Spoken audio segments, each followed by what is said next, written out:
palabra en tus manos. Ante todo agradecerte por este tiempo de alabanza, de oración, como así también las ofrendas que hemos levantado en esta mañana. Pedimos que sea para honra y gloria de tu nombre. Como así también, Señor, en nuestras mentes, en nuestros corazones, a ti, pidiendo que tú nos hables. Danos palabra de lo alto, caridad, sencillez, en lo que tú tienes para nosotros en este día, Padre. Encomendamos así este tiempo en tus manos, en el nombre de Jesús. Amén. Muy bien, vamos a ver nuestras Biblias en 1 Corintios. Vamos a seguir con nuestro estudio en esta carta.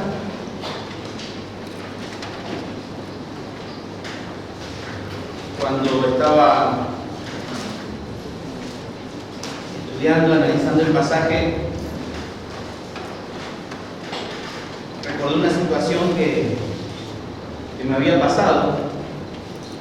Había ido a un campamento y en ese campamento me invitaron, era un campamento de iglesia, y me invitaron a enseñar específicamente a los matrimonios del campamento, mientras que los adolescentes y jóvenes estaban con otro maestro.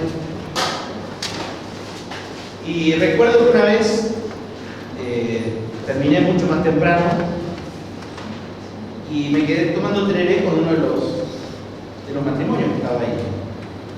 Y la hora pasaba y los jóvenes no salían del campamento, del salón donde estaban estudiando la palabra de Dios. Y me acerco para ver y veía que el maestro seguía enseñando. Pero en un momento pone un video.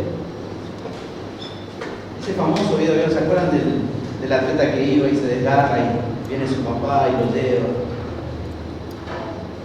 Y de fondo una música, muy romántico todo. Y de repente los jóvenes empezaban a inquietarse, tan intenso en el sentido de emocionado. Entonces nuevamente él termina el video y él comienza a hablar y pide al músico que toque una música mientras él estaba enseñando, terminando su tiempo. Cuando él termina, que desde que yo me puse a escuchar ahí en la puerta pasaron como 20 minutos, video, música, clamado, y nunca vi tantos jóvenes llorar. Nunca me veía tantos jóvenes llorar en masa, literalmente. Éramos aproximadamente 70 jóvenes, muchos jóvenes había. Y yo pensaba justamente en lo que vamos a leer hoy, porque no es en el único lugar que sucede, en muchos lugares. Cuando leamos nos vamos a dar cuenta a qué me estoy refiriendo. Y vamos a capítulo 2, versículo 1, hasta el versículo 5. Capítulo 2, versículo del 1 al 5. Así que, hermanos, cuando fui a vosotros para anunciaros el testimonio de Dios, no fui con excelencia de palabras o de sabiduría, pues me propuse no saber entre vosotros cosa alguna sino a Jesucristo y a este crucificado. Y estuve entre vosotros con debilidad y mucho temor y temblor. Ni mi palabra, ni mi predicación fue con palabras persuasivas de humana sabiduría, sino con demostración del Espíritu y del poder, para que vuestra fe no esté fundada en la sabiduría de los hombres, sino en el poder de Dios. Que el Señor bendiga su palabra. No olvidemos que el apóstol está tratando una situación en la cual él fue informado, ¿se acuerdan por los de Cloé? Una situación en particular. Se estaban cometiendo partidismos, se estaba faccionando la iglesia. Y justamente esto lo vamos a ver que Pablo lo va a tratar hasta el último versículo del capítulo 4. Así que todos estos capítulos 4, el tema es la unidad dentro de la iglesia.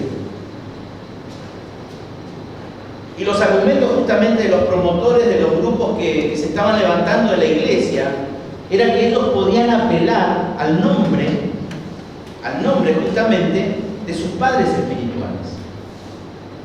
Porque había gente que seguía a Apolos, gente que seguía a Pablo, personas que seguían a Cefas, y otros que probablemente habían escuchado de Jesucristo, o se habían convertido con el ministerio de Jesucristo. Y por supuesto, ellos no estaban siguiendo a nadie más. A nadie más. Eran referentes. No había otro como Apolos en toda su elocuencia.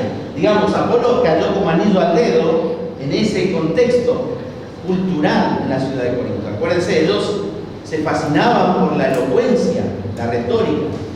Por lo tanto, era importante para ellos esto. Pero en estos versículos, del 1 al 5, Pablo continuó derribando el argumento justamente de estos humanistas corintios. Porque ellos querían meter todo lo que a ellos les fascinaba dentro de la iglesia. Ellos no querían meter la filosofía. Ellos querían utilizar el mismo sistema en cómo ellos se manejaban en aquella cultura. Y él justamente les hizo recordar, como hemos meditado la semana pasada en cuanto a su salvación. Les hizo pensar que se basaba en Dios y no en méritos humanos. La intención del apóstol fue quebrar justamente el orgullo de estos hermanos. Ahora, en estos versículos del 1 al 5, el apóstol Pablo les recordó que cuando él les predicó el testimonio de Dios, no lo hizo con metodología ni sabiduría humana, con la que ellos estaban atraídos, por supuesto, porque eso los llevaría a poseer una falsa fe. Pablo eso les recordó. Yo cuando fui a ustedes, yo les prediqué, pero no con una metodología, no con esa retórica y esa elocuencia. Hoy diríamos, no con musiquita, no apelando a las emociones, sino vamos a ver que lo hizo de una manera sencilla, clara, transparente, porque su objetivo no era crear en ellos una falsa fe, Y después de demostrar que la obra del Evangelio no podía basarse justamente en los estándares de estos hombres, porque se acuerdan los versículos anteriores del 18 al 31 hemos visto la sabiduría humana versus la sabiduría de Dios, la debilidad del hombre y la debilidad del hombre, de Dios. Pablo expone que tampoco podía fundamentarse en él. Pablo les dice, hermanos, los estándares que ustedes tienen para proclamar el Evangelio no es el correcto. Ni tampoco Pablo les dice, porque Pablo ni siquiera va a hablar de Cefas, Pablo tampoco va a hablar de Apolos, Pablo tampoco va a hablar ni del Señor Jesucristo, Pablo va a hablar de sí mismo. Pablo va a hablar de sí mismo.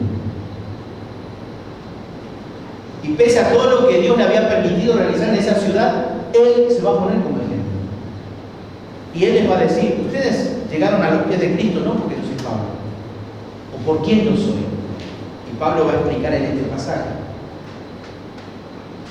Por eso, en esta mañana, hermanos, debemos reconocer que la predicación o enseñanza que agrada a Dios es la que se centra en la obra divina y no en la de los hombres. Esa es la enseñanza correcta. Esa es la que cada uno de los que estamos aquí sentados debemos reconocer, debemos diferenciar, debemos discernir cuál es la predicación o enseñanza que agrada a Dios. Es porque se centra en la obra divina y no en la de los hombres. Eso lo vamos a ver en estos versículos. Pablo va a presentar su argumento. Por eso el título de este sermón en esta mañana se llama La predicación que agrada a Dios. La predicación que agrada a Dios. A esto surge una pregunta. ¿Qué hace que una predicación o enseñanza sea de agrado o sea aceptada por Dios? Porque el punto de Pablo no es que tiene que ser aceptada por ustedes o por los corintios. Tiene que ser aceptada por Dios. Tiene que ser agradable a Dios. ¿Y qué es lo que hace? Bueno, en este día vamos a ver tres virtudes de la predicación que agrada a Dios. Y vamos nuevamente a leer el capítulo 2, versículos 1 y 2, y vamos a encontrarnos con la primera virtud. La primera virtud. Volvemos a leer el pasaje y dice, así que. Ese así que sería justamente la introducción y la base, la consecuencia de lo que dijo anteriormente. ¿Se acuerdan? El que se gloríe, gloríese en el Señor. Por eso podemos decir que cómo es la predicación que agrada a Dios, que glorifica a Dios. Y Pablo les dice, así que hermanos, cuando fui a vosotros para anunciaros el testimonio de Dios, no fui con excelencia de palabras o de sabiduría, pues me propuse no saber entre vosotros cosa alguna, sino a Jesucristo y a este crucificado. Bueno, la primera virtud que agrada a Dios, o que posee una predicación que agrada a Dios, en primer lugar, glorifica a Cristo en su contenido. Glorifica a Cristo en su contenido. La gloria del Señor, y es en conformidad con esa gloria que Pablo siempre actuó. Él predicó de esa gloria, él caminó a base de esa gloria. Pablo no había ido a los Corintios para gloriarse a sí mismo, no fue a eso, ni para comenzar un club de seguidores de Pablo. Él había ido a glorificar al Señor. Y él le dice, hermanos, cuando fui a vosotros, allá alrededor del año 50 después de Cristo, en su segundo viaje misionero, ¿se acuerdan? Lo hemos hablado, luego de estar en Atenas, donde él probablemente no tuvo una experiencia muy buena, hubo muy poco resultado a los ojos humanos, pero allí luego va a Atenas. Eso lo encontramos en Hechos capítulo 18, todo ese suceso. Y siempre fue estratégico Pablo. Pablo siempre fue a las capitales, porque desde allí el evangelio era propagado a todas las zonas rurales de aquella ciudad. Esa era la estrategia. Y Pablo estuvo allí durante 18 meses, ¿se acuerdan? Un año y medio en la ciudad de Corinto. Y Pablo justamente les recordó la forma y el contenido de su mensaje. En cierto modo, Pablo les estaba diciendo a ellos de esta manera: en la cruz, y al escogerlos a ustedes, Dios en realidad derrumbó el argumento de la jactancia humana. Eso lo había dicho en los versículos 18 a 31. De modo que la única jactancia que queda es en el Señor. Si tenemos que enorgullecernos, dice, tiene que ser en el Señor. En el Señor.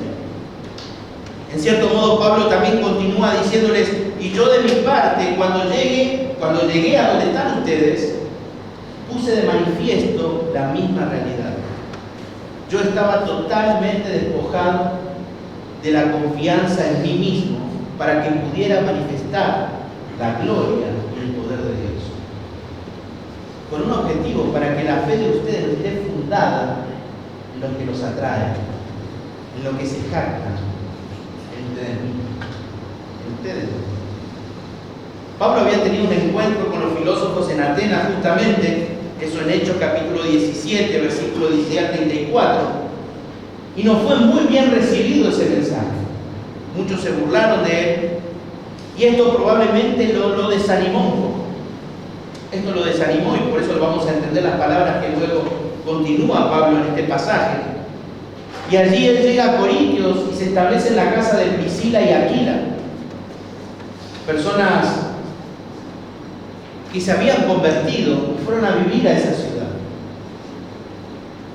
Pero luego Pablo llega, ¿se acuerdan?, a la sinagoga, y se convierte el principal de la sinagoga y todos los principales que estaban allí. Así que personas influyentes se habían convertido primeramente en ese lugar. Y Pablo les dice: yo fui a vosotros y estuve entre vosotros para anunciaros el testimonio de Dios. Pablo les predicó a los judíos y a los griegos en esa sinagoga, y muchas familias pasaron de muerte a vida, y Dios fue prosperando el número de esta congregación.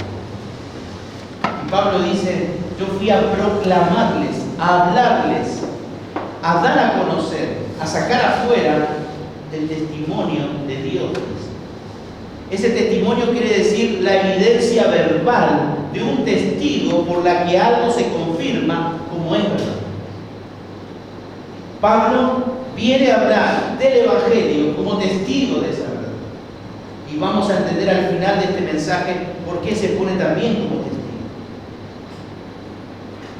En 1 Corintios capítulo 1, versículo 6, si me acompañan, nuevamente allí Pablo habla y dice 1:6, así como el testimonio acerca de Cristo ha sido confirmado en vosotros.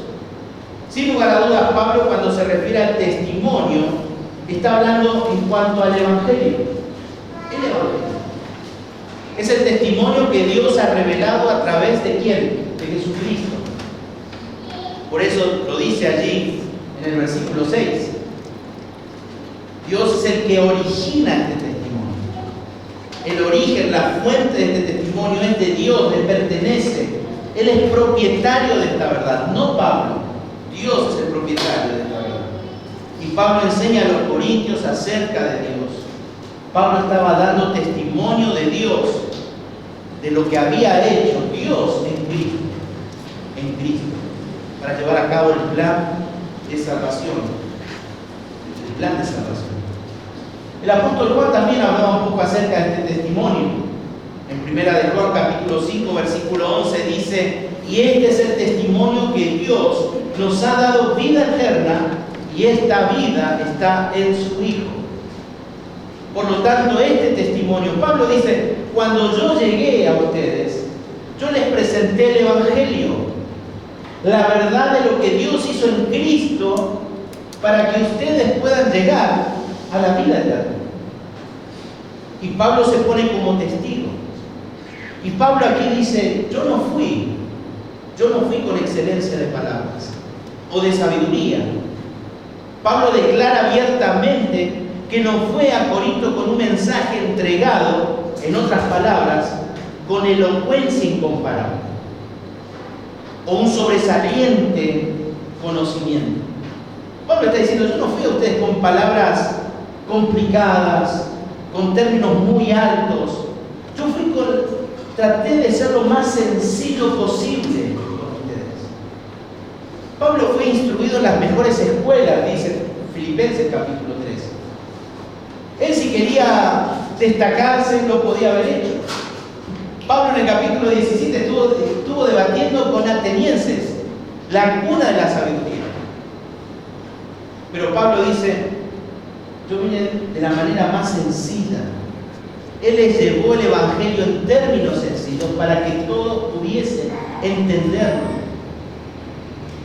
Y esta forma de predicar justamente o de hablar era muy poco usual en esa cultura. Cualquier orador en aquel tiempo tenía que ser elocuente. Si uno iba con términos sencillos, era considerado como, no, ¿quién sos? Para aquellos tiempos, los griegos, era más importante el mensajero que el propio mensajero. Por eso estas palabras chocan con el pensamiento que estos cristianos estaban teniendo allí. Ustedes que se jactan de que me siguen, recuerden, yo no vine a ustedes con palabras complicadas. Yo vine con términos sencillos. Porque Cristo tiene que ser glorificado. Por eso la destreza del orador se consideraba más importante que el contenido del discurso. Ahí justamente estos sustantivos, la elocuencia y sabiduría, apuntan a las habilidades verbales, pero también a la habilidad y a la agudeza mental. Estas personas que hablaban, estos oradores, en cierto modo manipulaban a las personas. Tengamos en cuenta que con frecuencia Pablo demuestra en esta carta que dice, yo no le di importancia a la elocuencia. Pero vemos luego en Hechos capítulo 26, Pablo, ante los principales, dice que él habla con elocuencia, con persuasión. Y esto es interesante, ¿no? Porque Pablo en cierto modo no está haciendo a un lado el conocimiento, la elocuencia, sino lo que Pablo está haciendo énfasis es que el poder no está en las palabras, el poder no está en la técnica, el poder no está en la metodología, está en Dios, está en Dios. Pablo supo acomodarse para hablar con quien tenía que hablar. Con los atenienses lo tuvo que hacer con toda elocuencia. Con los corintios, sencillo. Ante las autoridades, como debía dirigirse a las autoridades. Pero Pablo dice en el versículo 2, me propuse no saber. Pablo no está en contra de lo intelectual. Acuérdense, Pablo tuvo un largo e intensivo entrenamiento intelectual. Pero dice, me propuso a ustedes no saber nada entre vosotros. Porque Pablo sabía cuál era la debilidad de ellos.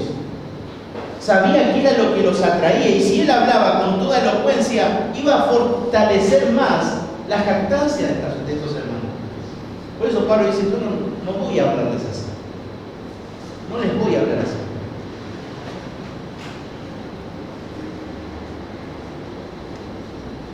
Pablo justamente, en un sentido más amplio, esta expresión revela la forma de vida de Pablo a predicar el Evangelio. De iglesia en iglesia, de sinagoga en sinagoga. Era un embajador en el sentido más pleno de la palabra. Él iba, como le dijo una vez a los ancianos en Éfeso, allí en Hechos capítulo 20, ¿se acuerdan? Los he declarado todo acerca de Dios. No dejé nada en el tintero, les hablé todo, completamente. Él no dejó nada. Él dijo, yo no me propuse irme como un sábelo todo, sino como que solamente tiene un objetivo, y es presentar a Jesucristo y a este crucificado. Por eso para Pablo era importante que ellos comprendiesen justamente que la enseñanza, la predicación que le agrada a Dios es la que glorifica a Cristo y no a los hombres. Porque la elocuencia, todo lo que esta iglesia buscaba, glorificaba al hombre. Acuérdense que esta división no era por personas malas, era Pedro, era Apolos. Apolo era el pastor de la iglesia. Era el corazón de estos hermanos, tratando de demostrar quién era mejor que el otro. Ni siquiera sus maestros, sus padres espirituales, estaban metidos en esta situación, eran sus seguidores. Cristo crucificado, dice el versículo 23 del capítulo 1, pero nosotros predicamos, decía Pablo, Cristo crucificado. El mensaje de la crucifixión de Cristo parece ser directo y sencillo en todo este aspecto. Y Pablo llamó a judíos y a gentiles a que creyesen en el Cristo crucificado.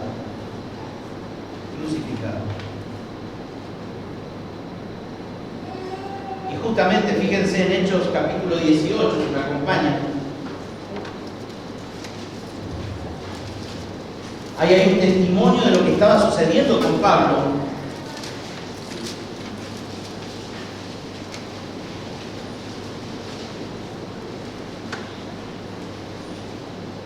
En Hechos 18 dice, y cuando Silas y Timoteo vinieron a Macedonia, Pablo estaba entregado por entero a la predicación de la palabra, testificando a los judíos que Jesús era el Cristo. Él llamó a todos al Evangelio, a todos. Pero luego se encontró que muchos de ellos comenzaron a ver al Evangelio como algo ofensivo y estúpido. Porque decían que era vana la palabra de la cruz, era locura, es tonto. Eso es lo que hablaban estas personas en Corinto.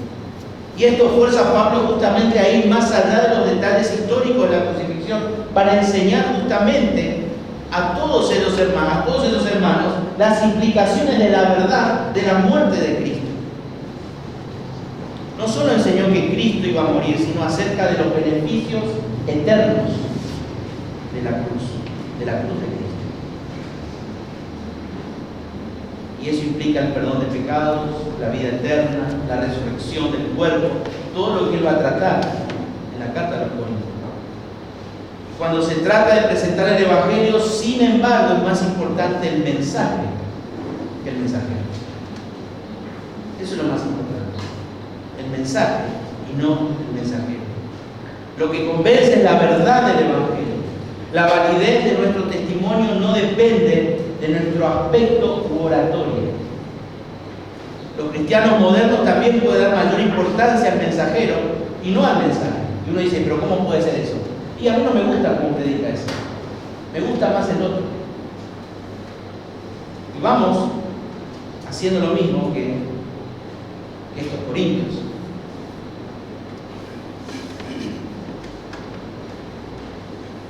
Primera de Corintios, capítulo 3, versículo 11. Fíjense lo que dice. Porque nadie puede poner otro fundamento que el que está puesto, el cual es Jesús. La predicación que agrada a Dios es la que glorifica a Jesucristo en su contenido. En su contenido.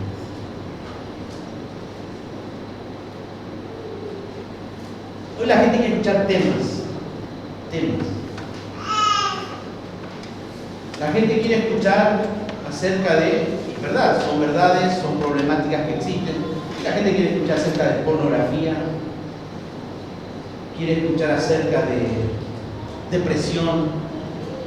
La gente quiere escuchar cosas que le pican su vida. Pero ir más allá de la pornografía, y eso es pecado. Lo que uno quiere escuchar es acerca del pecado, de la esclavitud del pecado. No de vicios, sino de la esclavitud del pecado. Porque somos esclavos del pecado. Entonces hoy día una manera de endulzar y ahí pica el oído y queremos escuchar eso. Pero no, la Biblia, como versículo a versículo, eso es aburrido. Eso es aburrido. No es el orador, no es la elocuencia, es la palabra de Dios. Y debemos recordar y reconocer que la predicación o enseñanza que agrada a Dios es la que se centra en la obra divina y no en la de los hombres. Fíjense y presten atención a esto. La predicación que agrada a Dios es la que glorifica a Cristo en su contenido. Y ahora en segundo lugar, fíjense, en el versículo 3 y 4. Dice, y estuve entre vosotros con debilidad y mucho temor y temblor. Y ni mi palabra ni mi predicación fue con palabras persuasivas de humana sabiduría, sino con demostración del Espíritu y de poder. En segundo lugar, la enseñanza que le agrada a Dios tiene una segunda virtud. ¿Cuál es? Obra el Espíritu en su comunicación. Obra el Espíritu en su comunicación. ¿Por qué Pablo dice esto? Pablo dice, y estuve entre vosotros. Se refiere justamente a su estadía ahí con los hermanos, esos 18 meses que quedó en Corinto. Y él tenía la ardua tarea de fundar una iglesia en Corinto. Y vaya, qué tarea. En medio de una situación, en medio de un contexto muy oscuro. Muy oscuro. Tanta oscuridad como los vicios, las fiestas, la prostitución, el alcoholismo. Pero Pablo no se puso a hablar de prostitución, no se puso a hablar de alcoholismo. ¿Él qué hizo? Fue a presentar a Cristo crucificado. El Evangelio. El Evangelio. Y todo el tiempo que trabajó entre ellos estuvo consciente de la inmoralidad que abundaba en Corinto y el desafío que presentaba a los que no estaban listos a cambiar de sus concupiscencias y estar escuchándolo a este pastor o misionero itinerante decirles que debían arrepentirse de sus pecados. Era tarea muy difícil para Pablo. Muy difícil. Dijimos que Pablo no había tenido una experiencia muy linda en Atenas. Si bien Dios obró en el corazón de algunos, pero Pablo estaba un poco desanimado. Pablo estaba cansado. Estaba muy cansado. Porque luego dice que él llegó con debilidad y mucho temor y temblor. En cierto modo, con estas palabras Pablo abre su corazón a ellos.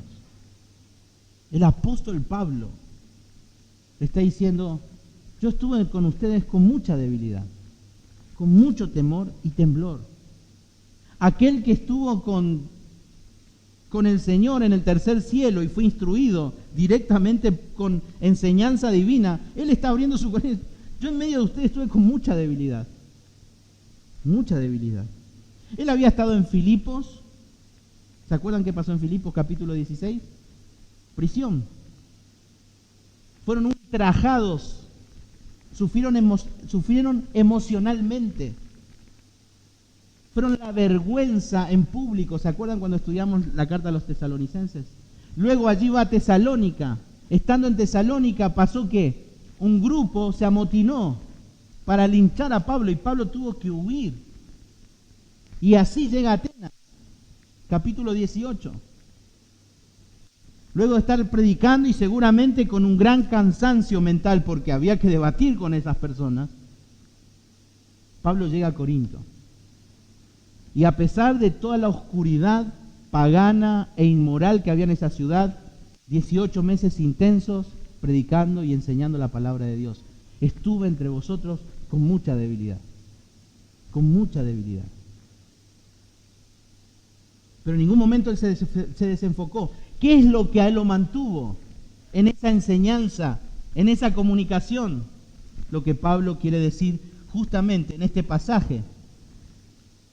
Que la predicación y la enseñanza que agrada a Dios es la que obra el Espíritu en su comunicación. Y en eso Pablo confiaba. Él confiaba. Aparte de todo lo que él había pasado, ¿se acuerdan? En Hechos encontramos que Pablo y Bernabé se discutían que si Juan Marcos se iba a ir con él o no. Y todos decimos que Juan Marcos era un carnal, un cobarde, ¿cómo no va a ir con Pablo? Juan Marcos decía: este hombre está loco. Lo querían matar. Está enfermo. ¿Cómo vamos a ir con él? Ese era el cuestionamiento de Bernabé, de Marcos. Porque Pablo sabía cuál era su tarea. Predicar el Evangelio. Predicar el Evangelio. Pero también dice con mucho temor y temblor. Con mucho temor y temblor. Ahora, esto no quiere decir que él estaba temeroso. Uy, ¿qué me van a decir estos hermanos? Uy, se van a levantar los que me querían linchar allá en Tesalónica, van a venir a buscarme. No, Pablo lo que está diciendo acá es que justamente esto habla de una expresión de ansiedad. De ansiedad. Él tenía una lucha interna entre su cansancio, sus pruebas, pero a la vez las ganas de predicar el Evangelio. Y eso le llevó a humillarse. A humillarse. A sentir temor y temblor. No es que hubiera tenido un oculto temor a la violencia física justamente, o una actitud supersensible hacia la opinión popular. Más bien, él llegó a Corintio con un sentido de suma preocupación. Personas muriéndose en la oscuridad del pecado. Y él con una gran tarea: predicarles el Evangelio de Jesucristo. Y a esto sumándole justamente sus enfermedades. Sus enfermedades. Fíjense, 2 de Corintios,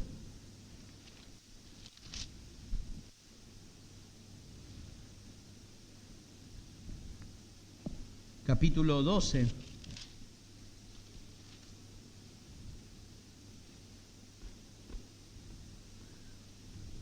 Versículo 10.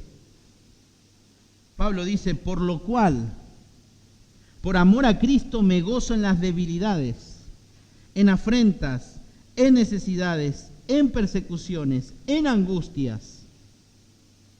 Porque cuando soy débil, entonces soy fuerte. Después de varios años, Pablo le vuelve a escribir esto a los hermanos en Corinto, y estos conceptos ya lo tenían frescos ellos. No es que Pablo sea un masoquista, porque él había entendido en el versículo 9 que dice: bástate en mi gracia, porque mi poder se perfecciona en la debilidad. Por tanto, de buena gana me gloriaré, más bien en mis debilidades, para que repose sobre mí el poder de Cristo. De Cristo.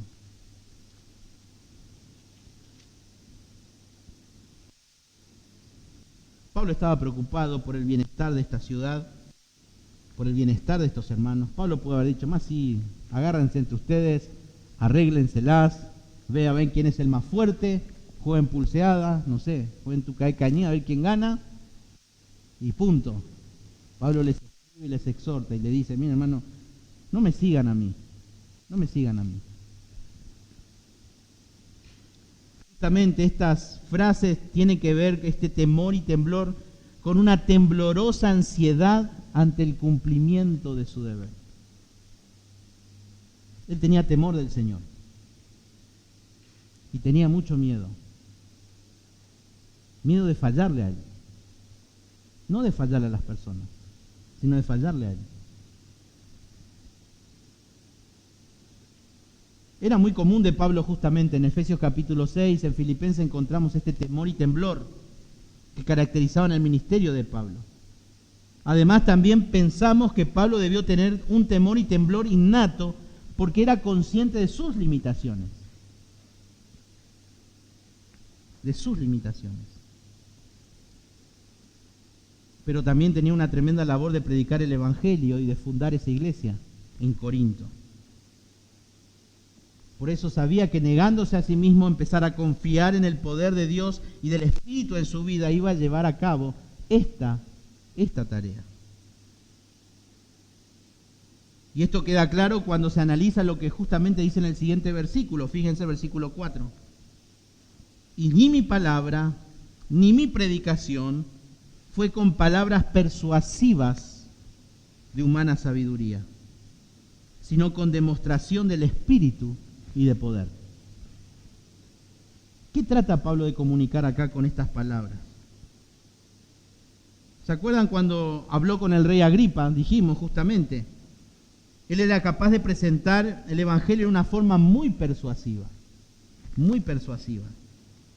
y con palabras sumamente bien escogidas.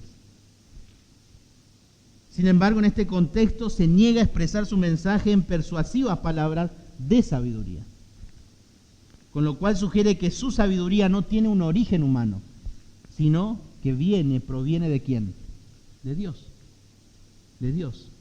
Pablo afirma que ni su discurso ni su predicación fueron en palabras persuasivas de sabiduría. Y él repite lo que justamente dice en el versículo 1.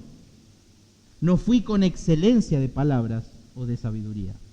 A diferencia que acá Pablo dice algo. Él usa un pronombre personal. Mi palabra y mi predicación. Y con todo esto Pablo se abstiene de mencionar a quiénes. A Cefas, a Apolos y aún al mismo Señor Jesucristo. Creo que Pablo nos enseña acá claramente a todos los que estamos presentes acá cómo se hablan las cosas.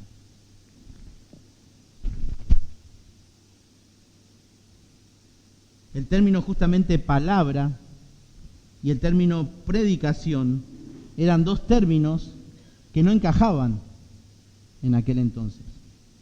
¿Se acuerdan cuando Pablo hablaba de la palabra de la cruz? Y los corintios a la palabra le adjudicaban sabiduría, pero Pablo aquí le adjunta predicación.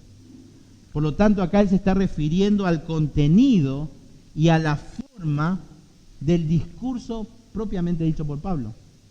A eso se está refiriendo.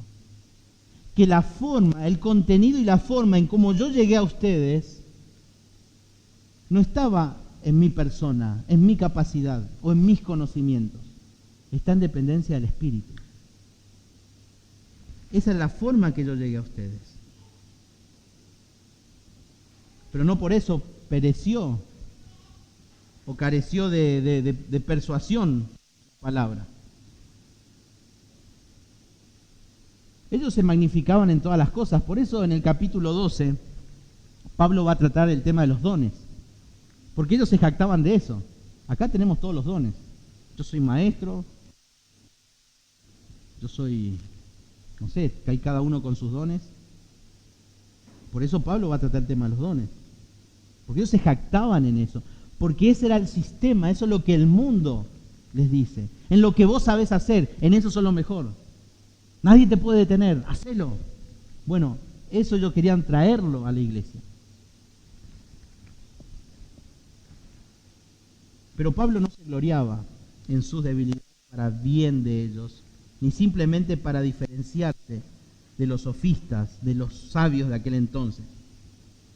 Más bien él les hace recordar a los corintios que el verdadero poder no radica en una persona, ni en la presentación del predicador, sino en la acción del Espíritu, la acción en el Espíritu, y se manifiesta por la propia existencia de ellos.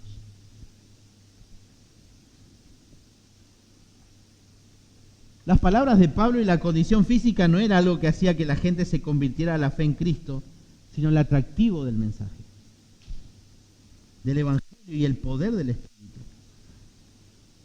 Pablo les dice en el versículo 4, ni mi palabra ni mi predicación fueron con palabras persuasivas. En 1:17, fíjense, dice, pues no me envió Cristo a bautizar, sino a predicar el Evangelio, no con sabiduría de palabras, para que no se haga vana la cruz de Cristo. Fíjense, Pablo no le habló con palabras humanas para no hacer vana la cruz de Cristo. Y luego vamos a ver acá que Pablo no les habla con palabras vanas para que su fe no sea falsa. Fíjense en 2 Corintios capítulo 10. Era muy importante para los oradores de aquel entonces tener buena imagen. Y aquí en versículo 10 del capítulo 10 de 2 Corintios, Pablo les dice, porque a la verdad dicen, las cartas son duras y fuertes. Hablando de lo que Pablo le... Era toda la murmuración de los falsos maestros de aquel entonces, ¿no? Porque ese era el tema en toda esta carta, el ataque de los falsos maestros a Pablo.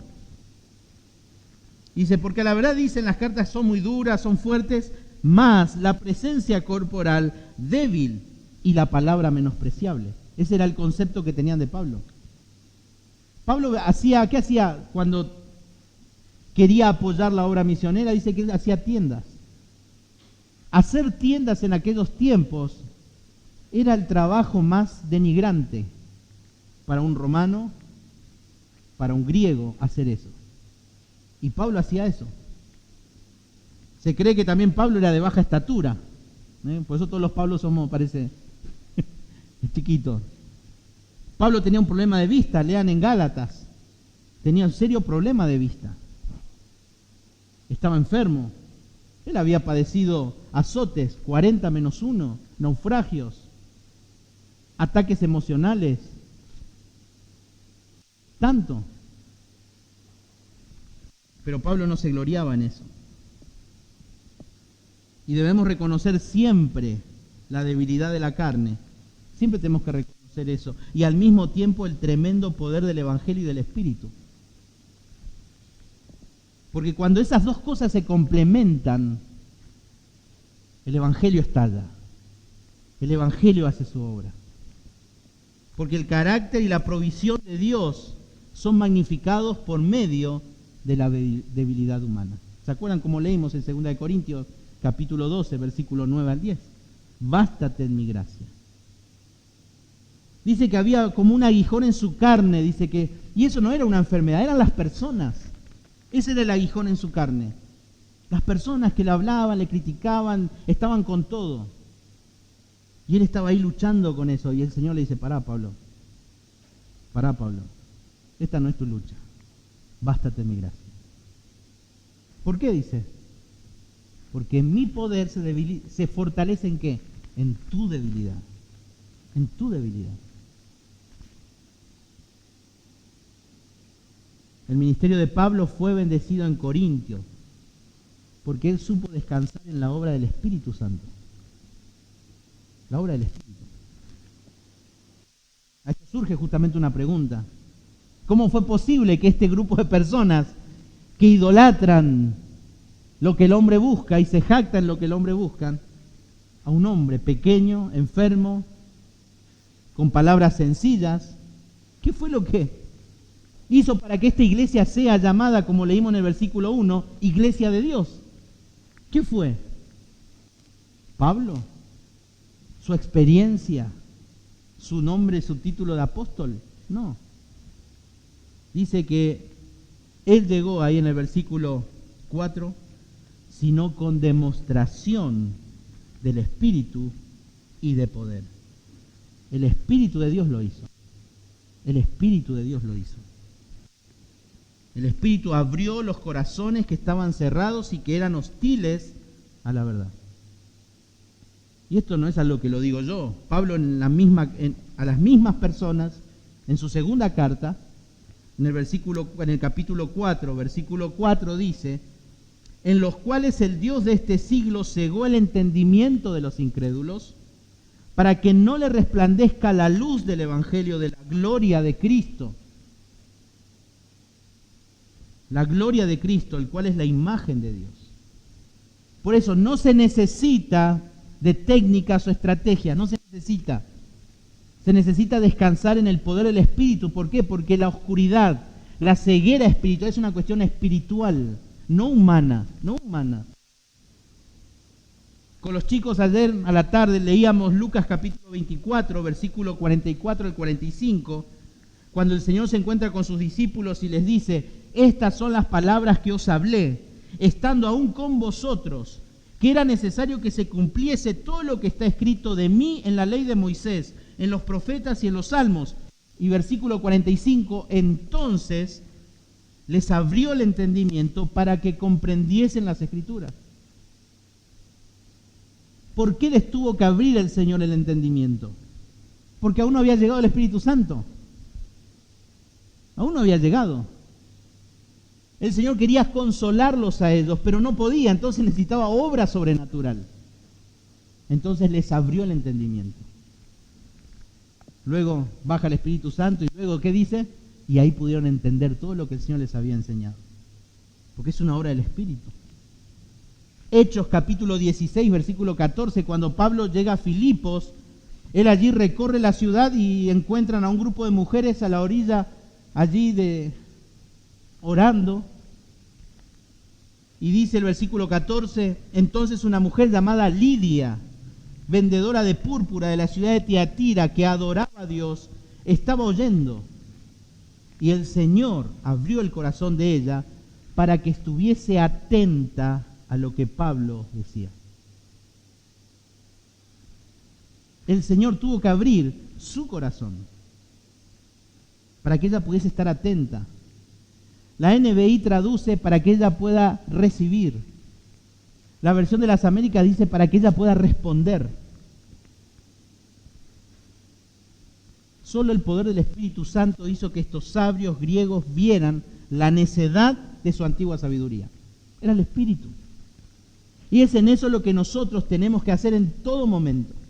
Cuando le predicamos el Evangelio a una persona, cuando le aconsejamos a una persona en su situación espiritual, tenemos que descansar en que no son nuestra experiencia, no son nuestras palabras o porque tenemos cierto carisma con esa persona, es el Espíritu. Y esa persona va a responder a la obra del Espíritu. En su pecaminosidad va a seguir cerrada. Y un creyente en su estado pecaminoso carnal, ¿qué va a hacer? Se va a cerrar.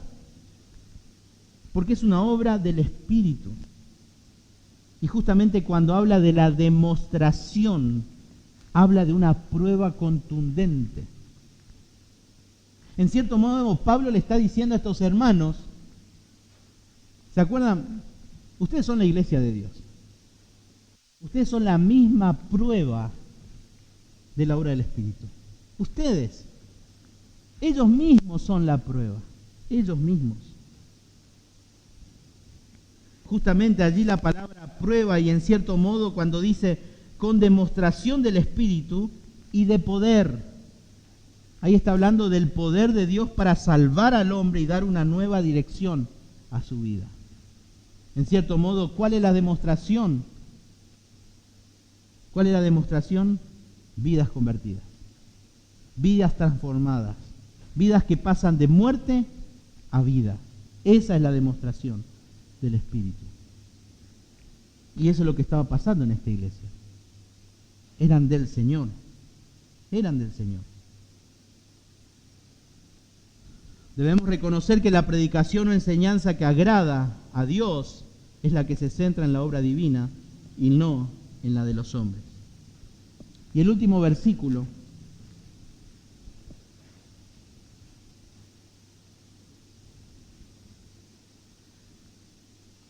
la predicación que agrada a Dios es la que glorifica a Cristo en su contenido. Es el Evangelio, es Cristo. Cristo. En segundo lugar, la predicación, la enseñanza que agrada a Dios es la que obra el Espíritu en su comunicación. En su comunicación. Tampoco esto quiere decir que voy a descansar en el Espíritu para el próximo domingo, vengo a ver qué pasaje nos toca. A ver, vamos a leer del 6 al 10. Y vamos a leer, y acá el Espíritu nos va a guiar. Algunos se ríen, pero algunos hacen así. Hacen así. Porque tienen la unción. Pero en tercer lugar, la predicación que agrada a Dios, dice el versículo 5, para que vuestra fe no esté fundada en la sabiduría de los hombres, sino en el poder de Dios. En el poder de Dios.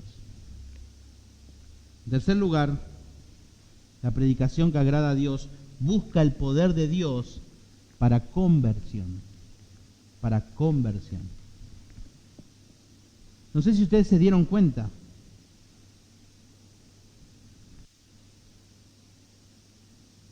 Lo que Pablo está expresando.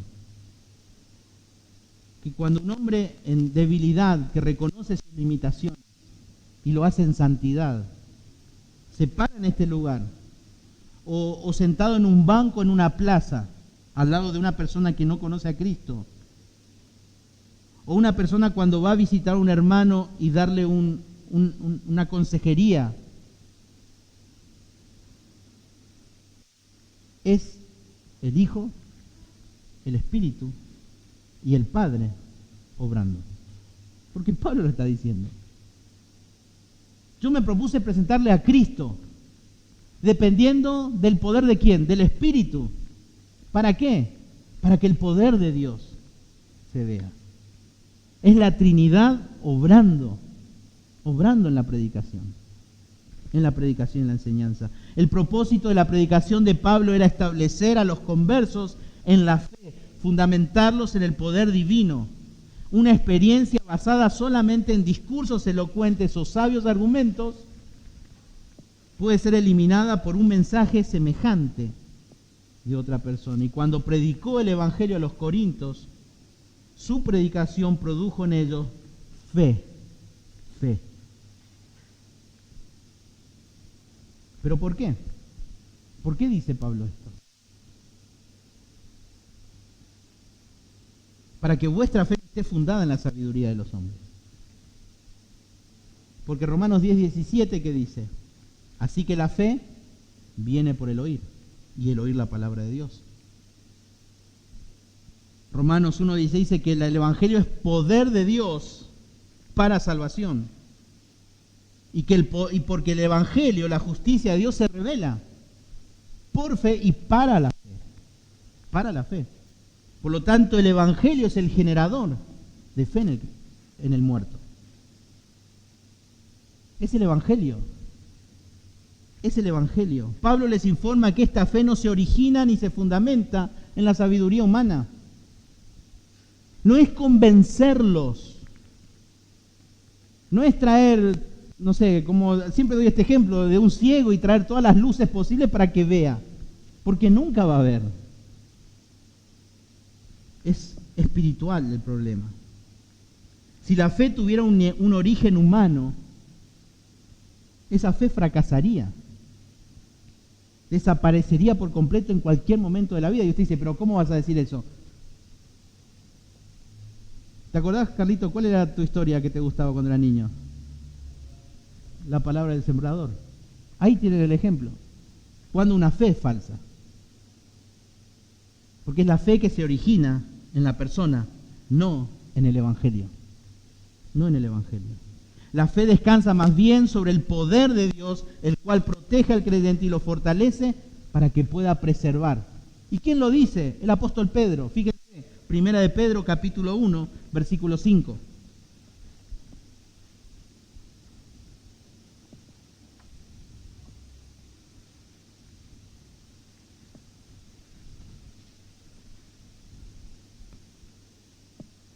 Primera de Pedro 1.5 dice que sois guardados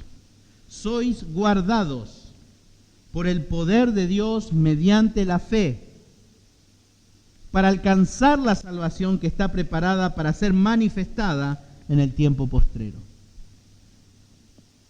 La fe,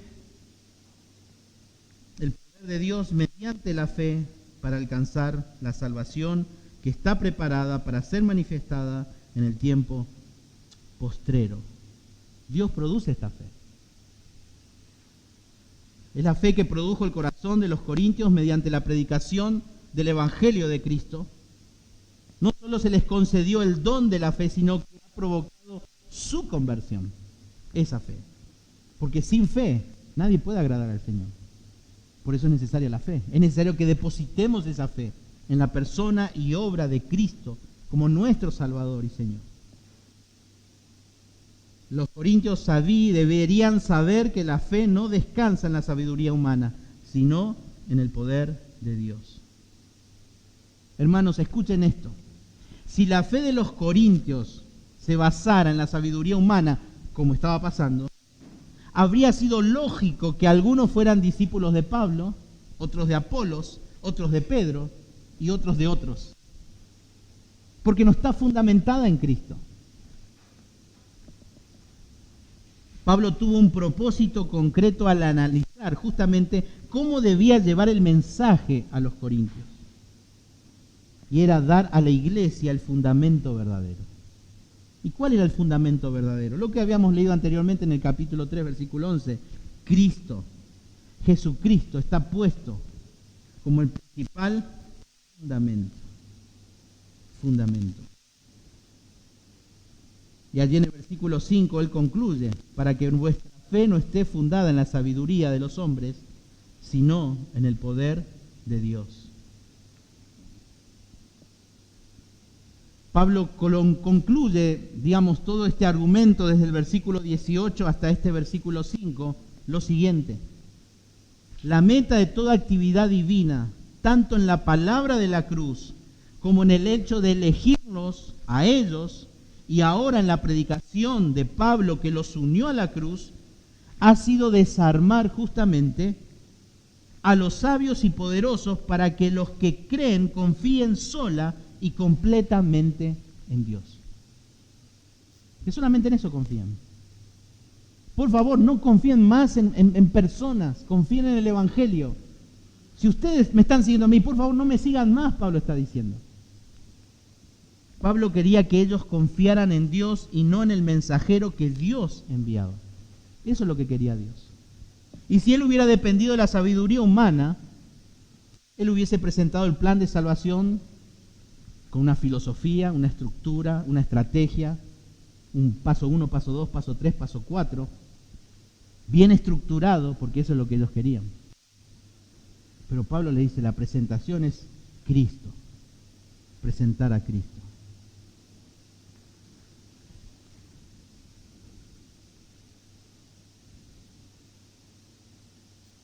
Y uno se pregunta, bueno, nuevamente, ¿qué tiene que ver con la unidad todo esto? Porque al final de cuentas, Pablo dice, el problema somos nosotros. La enseñanza tiene que glorificar a Cristo en su contenido. Tiene que glorificar a Cristo en su contenido. tiene que obrar el Espíritu en la comunicación de la enseñanza. Pero en último lugar, tiene que obrar el poder de Dios para conversión. Es fundamental en Cristo, en Dios, la obra en ellos. Y realmente todo lo que Pablo está exponiendo acá no se enseña esto en homilética, no se enseña esto en predicación expositiva, porque esto no se puede enseñar así. Esto es algo que cada maestro, cada persona que articula de alguna manera la palabra de Dios en algún momento de su vida, tiene que descansar que es una obra en humillación, dependencia de Dios. Por supuesto, Dios no va a utilizar a un ignorante. Soy muy humilde, Señor, me entrego en tus manos, pero no estudio mi Biblia. Tampoco es así. Porque Pedro dice que tengo que prepararme para presentar defensa a aquellos que demandan razón de nuestra fe. Por lo tanto, la predicación es un acto totalmente responsable y serio delante de Dios. Pablo le dice a Timoteo, es una solemne tarea. Pero es una solemne tarea cuando el maestro se humilla ante Dios, descansa en la obra del Espíritu y que la palabra corra. Spurgeon decía eso. Decía, cuando el predicador abre su Biblia y lo hace en dependencia, es como cuando suelta al león para que devore. Y eso es lo que la palabra de Dios tiene que hacer. Devorar nuestros corazones. Creer que es necesario saber técnicas, metodologías para convencer o persuadir a una persona es aceptar que las Escrituras no son suficientes. No son suficientes. Y hoy muchos cristianos, para alcanzar a un drogadicto, vamos a invitarle a un ex drogadicto para que le predique la palabra. O para ganar a los ricos, vamos a hacer una iglesia de ricos para ganar a los ricos. Eso no es creer en la suficiencia de las Escrituras, ni en la eficacia de las Escrituras. Y nosotros tenemos que volver a eso, a la sola Escritura. Dios usa, ¿se acuerdan? Lo débil para ganar a lo fuerte. Lo que el mundo llama fuerte. Pero por eso, mi poder, dice Cristo, le dijo a Pablo, se perfecciona ¿en qué? En tu debilidad. En tu debilidad. Por lo tanto, debemos reconocer que la predicación o enseñanza que agrada a Dios es la que se centra en la obra divina y no en la de los hombres. Todos aquellos que anhelan la predicación, anhelan la enseñanza, esto es un imperativo para nosotros. Descansar y depender en la obra de Dios. Por supuesto, estudiar y prepararse, pero descansar en eso. ¿Oramos?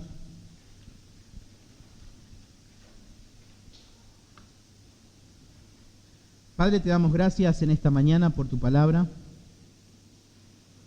Gracias porque ella nos anima, nos consuela, nos exhorta. Pero no hay tarea más maravillosa cuando ella nos cambia, nos lleva al arrepentimiento. Padre, queremos en esta mañana entregar en tus manos tu palabra y pedirte, Padre, que obres en cada uno de nuestros corazones. En el nombre de Jesús, amén.